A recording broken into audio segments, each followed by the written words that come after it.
নমস্কার বন্ধুরা, মিঠুমণি কথায় আপনাদের সবাইকে স্বাগত। আগামীকাল অর্থাৎ মঙ্গলবার নববর্ষ অর্থাৎ 1432 বঙ্গাব্দের প্রথম দিন পয়লা বৈশাখ। জীবনে সুখ সমৃদ্ধি আনতে এইভাবে পালন করুন এই নববর্ষ।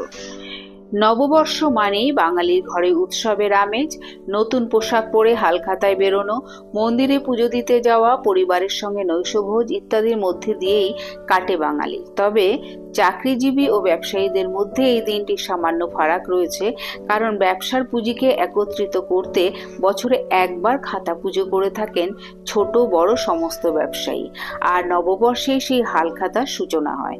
সারা বছরের লেনদেনের শুভারম্ভ হয় এই বিশেষ দিনটিতে।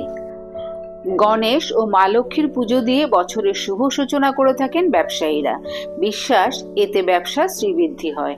সকল দেবতার আগে প্রচলিত গণেশ পুজো, সেই কারণেই বছরের প্রথম দিনটিতে গণেশ পুজোই করা হয়। সেই সঙ্গে ধনের দেবী লক্ষ্মীকেও পুজো করেন ব্যবসায়ীরা। চলুন জেনে নেওয়া যাক সংসার এবং ব্যবসায় সুখ সমৃদ্ধি বজায় রাখতে নববর্ষে কি কি পালন করবেন। উত্তরায়ণের সময় বাড়িতে পুজো করে নববর্ষে লক্ষ্মী গণেশম যন্ত্রম প্রতিষ্ঠা করলে মঙ্গল হয়।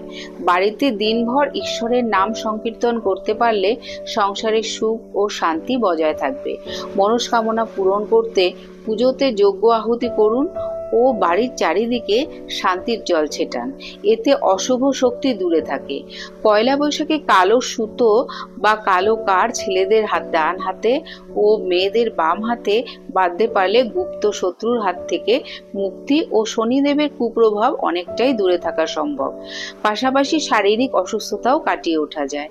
শুভ নববর্ষের দিন দরিদ্র ভোজন এবং বস্ত্রদান করলে মানসিক শান্তি তো পাবেনই, ঈশ্বরের কৃপাও থাকবে মাথার উপর। মানুষের পাশাপাশি গবাদি পশুকেও পারলে এই দিন খাওয়ান। পুজো শুরুর আগে অবশ্যই বাড়ির প্রতিটি ঘরের সামনে আলপনা দিতে ভুলবেন না। প্রত্যেক ঘরে ধুনো ও শঙ্খধ্বনি দিয়ে অপদেবতা দূর করুন। পুজোর দিন নিরামিষ খাওয়াই ভালো।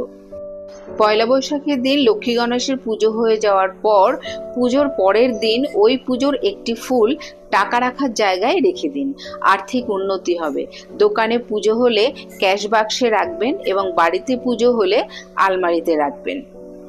আজকের এই ভিডিওটি এই পর্যন্ত। ভিডিওটি যদি ভালো লেগে থাকে তাহলে অবশ্যই একটা লাইক, শেয়ার, কমেন্ট করবেন আর আমার চ্যানেলটিকে সাবস্ক্রাইব করে আমার পাশে থাকবেন। আর দেখা হচ্ছে অন্য কোনো পর্বে, অন্য কোনো ভিডিওতে। ততক্ষণ নববর্ষ সবার ভালো কাটুক, সবাই সুস্থ থাকুন, ভালো থাকুন।